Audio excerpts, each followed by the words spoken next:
Alright, welcome to that synth car. Back again, Tuesday. Little drive to work. Figured we have a little chat about, I had an experience last night where I was in the studio. I was trying to make some music, and I just kept hitting this like creative block. I don't know what it was. I'm sure you guys have felt that sometimes too, whether you're a writer, musician, a painter, anything, but like I just couldn't get in the groove. I had some cool stuff going, but I don't know if it's winter coming on and it's getting dark so early or what it is, but I guess the external changes in environment sometimes might affect creativity in a certain kind of way. So I got up this morning, I had a cup of coffee, and I said, what are some ways, man, that I can break this creative block that I'm in sometimes? Because it happens a lot, and sometimes you go in there and you'll be in your creative endeavor and you'll be making music, and man, it just flows, and suddenly within a couple minutes you got the best thing you ever thought was possible. Maybe not other people will think, but to your own taste, you're like, this is real cool. But man, last night I just couldn't get it going. It seemed like all my tracks weren't jiving. But anyways, I figured I'd just come up with some ideas to how to break creative blocks. I'm sure we all go through it every once in a while. One of the interesting ones that my buddy Wolfman Love uses sometimes is he changes his environment. So like the first one would be change your environment, like especially where it's getting dark early and your studio's a bit different. Take something to a different room, go outdoors. Obviously in the winter you can't, but my buddy built this kind of like glass dome, and he goes up in his glass dome on this little hill, and he takes his little groove box. So that's why groove boxes are cool, because you can pretty much have a little mini portable studio or sketch box that you can take to a different environment. Maybe that'll stimulate a new idea and just like crack that creative block. Maybe it's just the way you're sitting in your studio, or who knows what it could be, but change the environment's a good one. And I'm sure another one we've all heard is, which could do with changing the environment, because if you take a groove box with you, is limit your options. You take a studio full of gear, and sometimes, like I was doing last night, I was almost like worrying too much about everything I had going on. I got 5 or 6 different pieces of equipment, 7 maybe even, including effects pedals, and I just couldn't get anything. I got one going, and when I got another one going, it was messing up the other one. So maybe like limit your options, unplug some gear, or just say I'm going to work with one color or one piece of equipment tonight, instead of just trying to get it all jiving and going. And sometimes you might get that real cool thing going with one piece of gear because you limited your options, that now you can build on top of that, rather than like I was doing last night. I was trying to get everything sounding the way I wanted instead of just focusing on one thing. So I guess I got analysis paralysis maybe. Another thing we all do in the studio is sometimes we'll go in there for those long sessions. So number 3's got to be take a break. You got something going. That's probably what I should have done last night. I should have got up, went downstairs, took a little break, but instead I tried to soldier through it, and instead came out with nothing. So maybe if I would have ducked downstairs, said hello to the missus, had a little quick chat about the goings on, then I could have went back up, and who knows, I might have come out with a gem, but I didn't. So next time I'm going to have to take a little break if I'm getting that creative block going on. Another thing, number 4, I guess, is collaborate. With the internet age these days, it's so easy to collaborate. Again, this similar friend of mine, I got 2. I got Martin St. Pierre and I got Wolfman Love. And these 2 guys, what we'll do a lot of times, and this is for no reason other than to just stimulate some creativity. Maybe something will come of it someday, but we do this thing called tag, where one of the guys will put together a very skeleton track, I'll call it. Maybe got some drums and a bass, or got some drums and some atmospherics or something like that. And he'll send it over to me via iMessage in a WAV file or Dropbox or something, whatever you want to use, Google Drive. And it's kind of like tag. He's like, tag, you're it.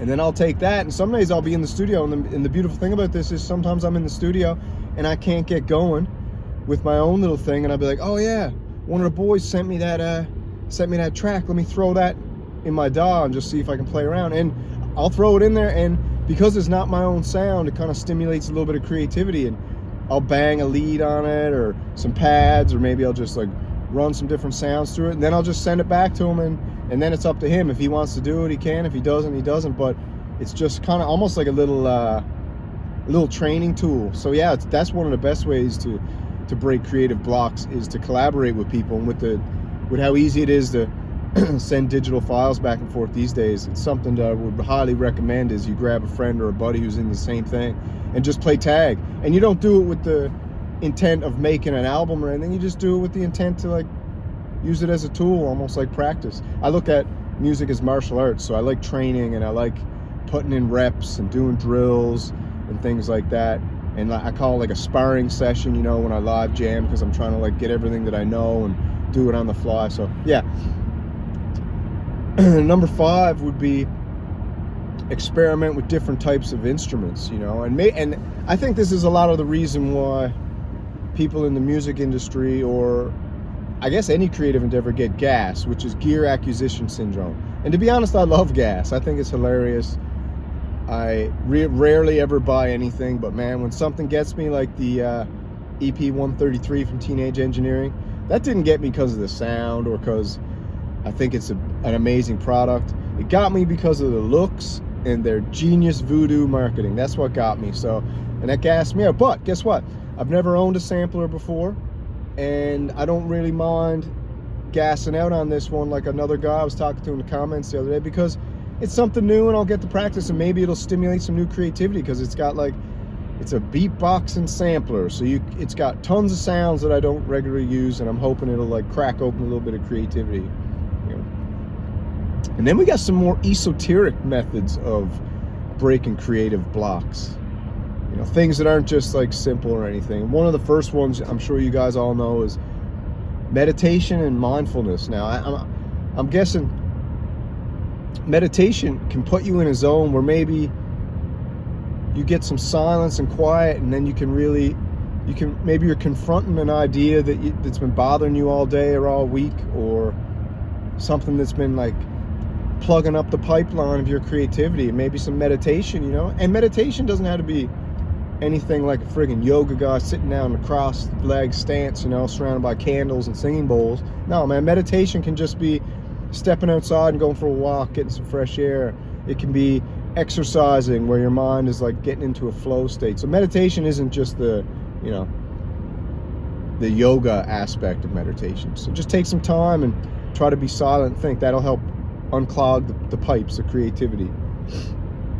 Another weird one you could try to do if you're in a big creative block is dream journaling. Now, I don't know if you guys have ever been into that, but when you wake up in the morning or the middle of the night, sometimes the dreams are so fresh to you, and they can stimulate a really cool idea, whether it's, you know, you've had a dream about some sci-fi spaceship battle, and maybe that'll stimulate you to put together some synthesizer sounds that replicate that type of environment. Or maybe you were dreaming about, you know, a love that you've lost, and, you know, something like that. Maybe that'll stimulate your emotions to create a little more of a ballad type track. Or like I said, if you're into painting or anything like that, maybe it'll stimulate that kind of thing too. So that's a good one, dream journaling. It's hard, man, because when you're tired and wake up, last thing you want to do is pick up a notebook and start writing out all the weird stuff you've been thinking about at night. But I think it works. Another crazy one you can do is called I gotta stop here now, lots of cars. Synthesthesia exploration. Now, if you don't know what that is, it's when you associate colors, textures, tastes, sounds, different kinds of things to produce a different perspective or creative block. So you think about this, you're in the studio, you can't get anything going, just think about red, you know, red, and then you'd be like, the crimson oceans, something like that, you know, if you're singing that weird kind of music. But like, think about a red, or maybe grab the drapes if they're velvet, if you got those velvet curtains, and rub them. Maybe that'll like stimulate some soft kind of pad sounds you might want to make on a synthesizer. So that's an interesting way to do it. I have never done that one, but I thought about it this morning. I looked up a few things, and that was an interesting one. Maybe I'll do that, you know, just have a couple things around the room I can touch. You can even smell something. So if you have a get a bunch of bottles of essential oils, different kind of scents, and put them there, and crack one open, smell it. Maybe that'll stimulate something, you know. I like grapefruit essential oil. Smell that, and you'd be like, make a song about grapefruits, you know. Another crazy one you can do is called the Oblique Strategies by Peter Schmidt and Brian Eno. Okay, the Oblique Strategies is where you do something like a random word generator. So you can get these programs online pretty easily and quickly, and you just type in random word generator. So you can't think of nothing, you pull up the program, you hit enter, what comes out? You could do it for a sentence, you could do it for a word. You know, you can't think of nothing, you plug it in, out comes the word pink pterodactyl, and you're like, woo, pink pterodactyl, okay. And then you're like, give me a couple more. You're like, pink pterodactyl flies through the emerald skies, and you're like, all right, that's something to work with. And then you start visualizing a pink pterodactyl through these beautiful green emerald skies, and then you wonder, maybe I can make a cool synthesizer track with this. And then you do it. So that's kind of a cool thing to do. That's called the Oblique Strategies. It's pretty simple. It's just word generator online. Get that going, and maybe that can help you with your creativity. Well, on here now, just going through an old roundabout. You got to be careful going through these, because you got a lot of people who don't know how to use roundabouts, and they just kind of stop in the middle of them. It gets crazy, you know. So another one is the biophilic inspiration. This is the last one we'll cover, and then I gotta like pick up the pace here so I'm not late for work. But the biophilic strategies is using things like nature to stimulate sounds, you know, or stimulate creativity. So sometimes I'll do this here, and I didn't even know that this is what it was called. I just did it by gut instinct.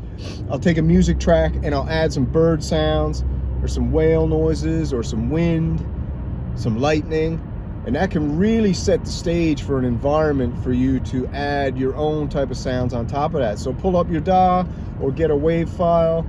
If you got a sampler, you can load them in, and you load in different kinds of nature sounds. Sometimes I'll do like a nighttime cityscape, you know, with the hustle and bustle, and I'll be thinking like neon and signs in Tokyo, and then I'll create an environment in my mind, and I'll just start connecting the sounds to the cityscape. So I'm matching to the cityscape, and that really helps break the creative process. So that's it. That's 10 ideas. I hope it works for you. I know it works for me, and I didn't even do any of them last night. I just gave up. So don't ever give up. And if you do give up, just know you're not giving up 100%, because you can get back in there the next day, the next night, the next hour, and just create, because we all do too much consuming, and the more we create, the better it is for this world, man. So just keep creating. Enjoy your day. That's that synth car. We'll catch you later. Shoo!